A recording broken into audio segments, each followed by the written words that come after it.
Нарын шаарындагы Эсенкул Ибраев атындагы орто мектеби. Класстык саат 8 класс. Бүгүнкү сабагыбыздын темасы Хусейин Карасаевдин өмүр жолу. Бүгүнкү сабагыбыздын максаты Карасаевдин басып өткөн өмүр жолу ары өрнөктүү, даңазалуу жол болгондугун билесиңер. Ой жүгүртүүңөр, эске тутууларыңар өнүгөт. Улуулардын жолун улап, ак эмгек менен жашоого тарбияланасыңар. Хусейин Карасаев 1901 жылы Ысык Көл облусунун Түп районуна караштуу Токтоян айылында туулган. 7 жашка чейин чоң атасы Калыбек ажынын колунда өскөн экен. 1914-1916 жылдары Караколдогу Орус Тузем мектебинде окуйт. Тири карак, зирек бала Пушкиндин ырларын жаттайт. 1916 жылы Алама түркүндө эл менен бирге Кытайга текеске качат. Кыргыздар кыямат күнгө туш болот. Ал мүшкүл күндөр Хусейиндин жүрөгүндө да дарт болуп, улут трагедиясы болду. Жаш Хусейин жан сактоонун айынан кой багып, текести бийлеген Кытай чек арасындагы сакчынын баласын окутуп, жан баккан экен. 1921 жылы өз элине, жерине кайтып келет.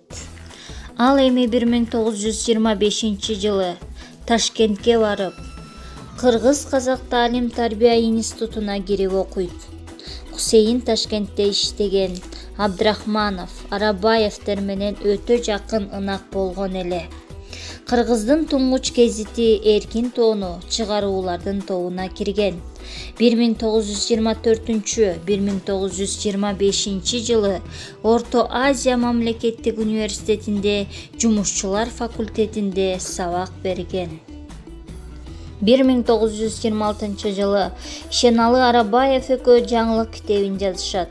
Ал китептен кыргыздын 60% сабатсыздыгын жоюуга жардамчы болот. Константин Юдахин экөө кыргызча, орусча сөздүктү түзүшкөн.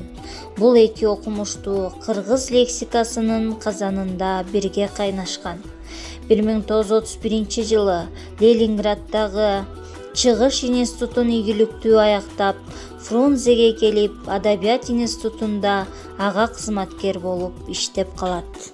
Хусейин Карасаевдин эмгектери Жаңылык чоңдор үчүн окуу куралы 1927 жылы латын арибинде чыккан. Орусча, кыргызча сөздүк 1938 жылы. Кыргыз ырларынын түзүлүш системасы жөнүндө 1946 жылдары жарык көргөн. Орфографиялык сөздүк 1956 жылы. Кыргыз тилинин орфографиялык сөздүгү 1966 жылы. Түгөйлүү сөздөр 1971 жылы. Камус Нама Манас эпосундагы көөнү сөздөр түшүндүрмөсү мына ушундай эмгектерди жаратып келген. Анда эмесе балдар, сабагыбызды жыйынтыктасак, Хусейин Карасаевдин өмүр жолу ары өнөрлүү, ары өрнөктүү жол экенин билдик. Бул бакубат, нускалуу, чечен, сөзмөр, кыргыз сөзүнүн кылдат билер маны, тарыхты таасын билген, кыракы, көчтү көргөн көсөм, илимдин артынан сая түшкөн өжөр илимпоз адам болгон экен. Анда эмесе үйгө тапшырма Хусейин Карасаевдин өмүр жолу эмгектери боюнча дил баян жазып